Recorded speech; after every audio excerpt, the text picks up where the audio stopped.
2025년 20주차 시가총액 5천억 원 이상 종목들의 수급과 시가총액률 한번 같이 살펴보겠습니다. 우선 지난 한 주 동안 코스피 시장에서 외국인은 1조 원 넘게 순매수를 하였고 기관 역시 5천억 이상 순매수를 함으로써 코스피 지수는 1.92% 상승 마감하였습니다. 이 중 외국인의 대부분 수급이 전기전자에 몰려있음을 확인할 수 있습니다. 수급 분석을 하기에 앞서 지난 한 주 동안 외국인과 기관 합쳐서 100억 미만의 수급이 들어온 종목들은 전부 제외시키도록 하겠습니다. 지난 한 주 동안 외국인과 기관의 합계 수급이 가장 많이 몰린 종목의 순서는 다음과 같습니다. SK 하이닉스 한 종목에 외국인과 기관의 합계 수급이 7천억 원가량 몰리면서 SK 하이닉스는 지난 한 주 동안 7.57% 상승하였습니다. 대한민국 시가총액 1위 기업 삼성전자에는 지난 한 주 동안 외국인과 기관이 3,700억가량 순매수를 하며 3.65% 상승 마감하였습니다.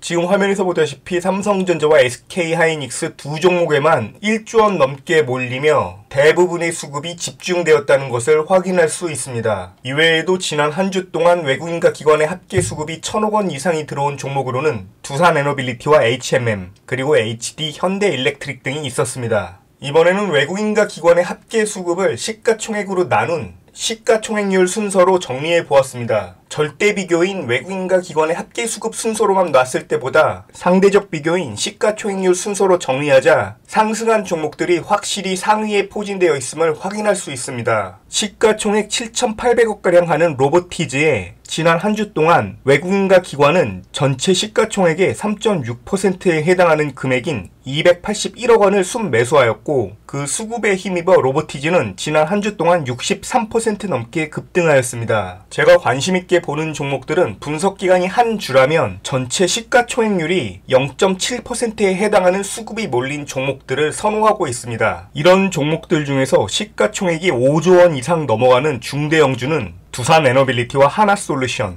두산과 HD 현대일렉트릭 등이 있었습니다. 지나치게 큰 시가총액으로 인하여 시가총액률이 비록 0.7%에는 미치지 못한다 하더라도 지난 한 주 동안 외국인과 기관의 합계 수급이 500억 이상 들어온 종목들은 따로 체크하고 확인할 필요가 있습니다. 그런 종목들은 보라색 색상으로 표시한 다음 10종목입니다. 이런 체크해놓은 종목들 중에서 저는 아무리 수급 상황이 좋다고 하더라도 한 주 동안 등락률이 25에서 30% 이상 급등한 종목들은 가능하면 관심 종목에서 배제시키고 있습니다. 단기 급등한 종목들은 외국인이나 기관의 차익 실현에 의해 조정을 받을 가능성이 있기 때문입니다. 그런 관점에서 지난 한 주 동안 시가총액률이 높으면서 외국인과 기관의 절대 수급 또한 높으며 상대적으로 다른 종목들에 비해 저평가된 종목들을 관심있게 지켜보고 있습니다. 그런 의미에서 2025년 20주차에 제가 가장 관심있게 지켜보는 5종목은 JYP 엔터와 HD 현대일렉트릭, SK 하이닉스와 현대차, 그리고 삼성전자입니다.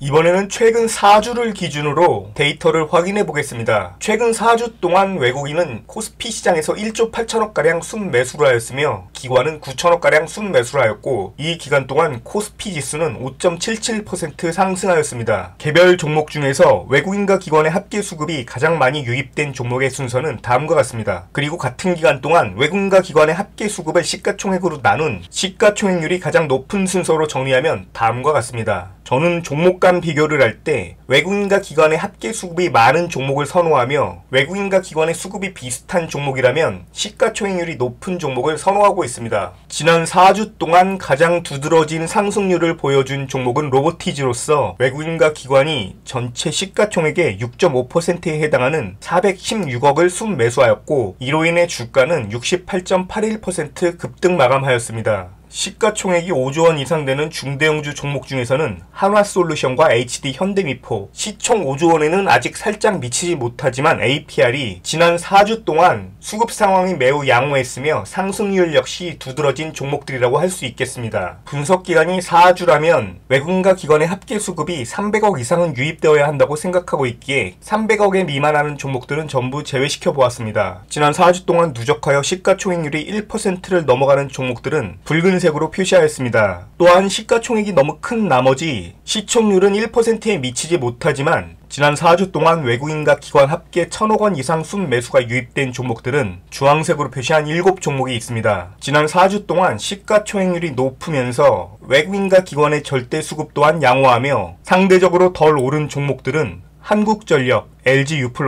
아모레퍼시픽과 SK하이닉스, 그리고 카카오 등 5종목이 있습니다. 수급 상황이나 여건이 좋은 5종목을 관심있게 지켜봐야겠습니다.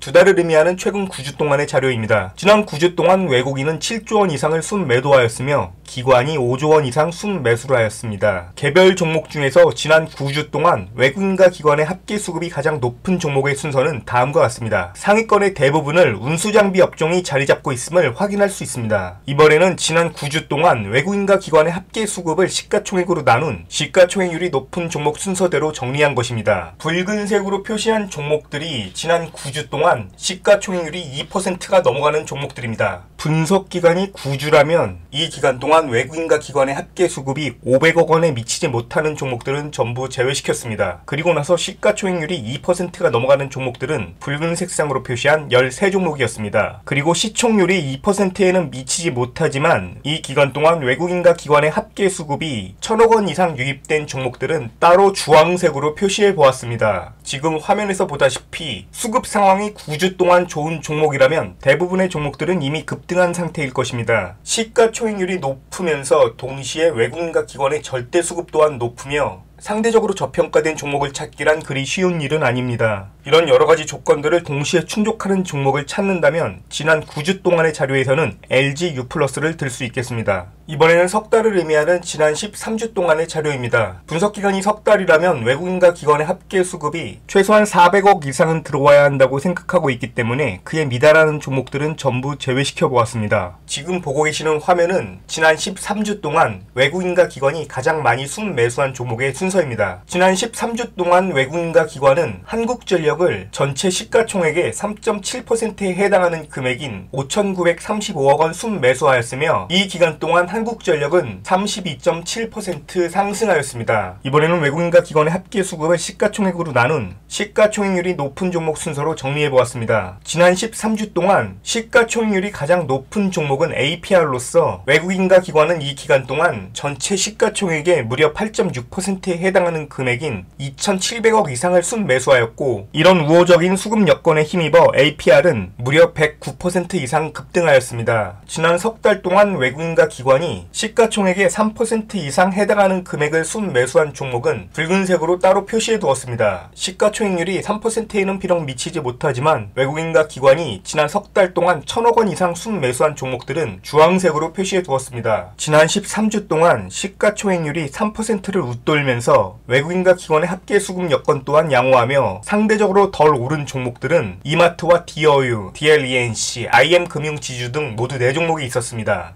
반년을 의미하는 지난 26주 동안의 자료입니다. 분석기간이 26주를 넘어가면 수급 여건이 좋은 종목들은 대부분 급등해 있는 것이 정상적인 흐름입니다. 지금 보고 계신 화면은 지난 26주 동안 외국인과 기관이 가장 많이 순매수한 종목의 순서입니다. 이번에는 시가총액률이 가장 높은 종목의 순서입니다. 지난 반년 동안 외국인과 기관이 전체 시가총액의 10% 이상에 해당하는 금액을 순매수한 종목은 APR과 YG엔터테인먼트 2종목이 있습니다. 분석기간이 길어지면 길어질수록 시가총액률이 높은 종목들은 이미 급등해 있기 때문에 같은 기간 동안 외국인과 기관의 절대 수급이 높은 종목들 중에서 상대적으로 덜 오른 종목들인 SK하이닉스와 네이버 그리고 SK이노베이션과 포스코홀딩스, 카카오의 차트를 한번 살펴보겠습니다. 우선 지난 26주 동안 외국인과 기관 합계 1조 3천억 이상의 순매수가 유입된 SK하이닉스의 지난 1년 동안의 차트입니다. 붉은 선은 외국인과 기관의 합계 수급을 의미하며 노란 선은 외국인, 보라색은 기관의 수급을 의미하며 검정색 실선은 주가를 의미합니다. SK하이닉스는 지난 1년 동안 수급 그래프와 주가 그래프가 거의 비슷한 흐름으로 움직이는 종목 중에 하나였습니다. 그래프를 살펴보면 기관이 지난 석 달 동안 꾸준하게 순매수를 유입하였으며 이전에는 무섭게 팔아치우던 외국인이 급격하게 매수로 전환하였다는 것을 확인할 수 있습니다. 최근 들어 외국인과 기관의 합계 수급이 급격하게 유입되었기에 향후 좋은 흐름을 기대할 수 있는 종목이라고 생각합니다. 이번에는 지난 26주 동안 외국인과 기관의 합계 수급이 역시 1조 원 이상 유입된 네이버입니다. 네이버의 차트를 살펴보면 앞선 9개월 동안 검정색 주가 그래프와 붉은색 수급 그래프가 거의 일치하는 흐름을 보이다가 최근 석 달 동안 붉은색 수급 그래프는 완만하게 하락하였음에 반해 주가는 급격하게 하락을 기록한 것을 확인할 수 있습니다. 이로 인해 수급 그래프와 주가 그래프 간에 상당한 간극이 생겼으며 그동안의 경험으로 미루어 볼 때 이 간극은 중요한 매수 타임이라고 생각하고 있습니다. 수급에 비해 과도하게 하락한 주가는 향후 상승할 가능성이 매우 높기 때문입니다. SK이노베이션은 지난 1년 동안 외국인은 순매도를 기록하였지만 기관이 꾸준하게 순매수한 종목이었습니다. 그러다 최근 들어 수급 그래프가 우하향하였지만 주가 그래프는 수급 그래프에 비해 과도하게 하락한 측면이 있습니다. 이로 인해 주가는 1년 전에 비해 20% 이상 하락한 상태인데 중장기적 관점으로 본다면 상당히 매력적인 가격에 진입한 종목이라고 생각하고 있습니다. 포스코홀딩스 역시 SK이노베이션과 비슷한 상황이지만 낙폭은 SK이노베이션의 2배에 해당하는 40% 가까이 하락한 종목입니다. 포스코홀딩스 역시 주가 그래프와 수급 그래프 간의 간극이 상당히 벌어져 있기 때문에 중장기적 관점에서는 매우 좋은 매수 타이밍이라고 생각하고 있습니다. 이번에는 카카오의 지난 1년 동안의 차트입니다. 카카오 역시 지난 1년 동안 20% 넘게 급락한 종목으로서 최근 들어 기관보다는 외국인의 순매수에 집중해야 할 종목입니다. 수급 상황이 개선되고 있는 만큼 중장기적 관점으로 볼 때 향후 상승 가능성이 높은 종목이라고 할 수 있겠습니다. 지난 1년 동안 외국인과 기관이 가장 많이 순매수한 종목의 순서는 다음과 같습니다. 두산에너빌리티와 하나에어로스페이스 그리고 삼성바이오로직스와 네이버는 이 기간 동안 외국인과 기관이 1조 원 이상 순매수한 종목들이었습니다. 이번에는 외국인과 기관의 수급을 시가총액으로 나눈 시총률이 가장 높은 종목의 순서입니다. 최상단에 위치해 있는 APR의 경우 지난 1년 동안 외국인과 기관이 전체 시가총액의 16% 이상에 해당하는 금액인 4,767억을 순매수하였으며 이 기간 동안 APR의 상승률은 무려 64.85% 급등 마감하였습니다. 화면에서 보다시피 이런 장기간 동안 수급 상황이 좋은 종목들은 대부분 급등해 있다는 것을 확인할 수 있습니다. 최근 1년 동안의 수급을 기준으로 중장기적 관점에서 가장 관심 있는 종목을 선택하라면 삼성바이오로직스와 네이버 그리고 현대모비스 세 종목을 들 수 있겠습니다. 이 중에서 지난 1년 동안 외국인과 기관 합계 1조 원 이상 순매수를 기록한 삼성바이오로직스의 차트를 살펴보겠습니다. 기관이 지난 1년 동안 꾸준히 순매수를 하였으며 외국인 역시 순매수를 기록하다 최근 들어 순매도로 전환하였습니다. 외국인과 기관의 합계 순매수를 의미하는 붉은색 그래프는 지속적으로 우상향하다 최근 들어 살짝 우하향하고 있는 모습입니다. 하지만 주가를 의미하는 검정색 그래프는 수급 그래프에 비해 최근 들어 과도하게 하락한 측면이 있어 중장기적 관점으로 볼 때 매력적인 종목이라고 생각하고 있습니다. 네이버의 경우 지난 26주 수급에서 살펴봤기 때문에 다음 종목인 현대모비스로 넘어가겠습니다. 현대모비스는 지난 1년 동안 외국인과 기관 모두 꾸준하게 순매수를 기록한 종목이었습니다. 안정적인 수급 여건에 비해 주가는 다른 종목들에 비해서는 상당히 아쉬운 수준이라고 할 수 있습니다. 특히 최근 들어 외국인의 순매도로 인해 수급 그래프가 하락을 하였는데 이 기간 동안 주가가 과도하게 하락한 측면이 있었습니다. 하지만 그래프를 자세히 살펴보면 최근 들어 외국인의 순매수가 유입되고 있는 것을 확인할 수 있습니다. 이런 수급 상황들을 모두 고려할 때 현대모비스는 중장기적 관점에서 상승할 가능성이 매우 높은 종목이라고 생각하고 있습니다. 이상으로 2025년 20주차 시가총액률 분석을 모두 마치겠습니다. 영상이 유익하셨다면 좋아요와 구독 부탁드리겠습니다. 영상 제작에 매우 큰 힘이 되고 있습니다.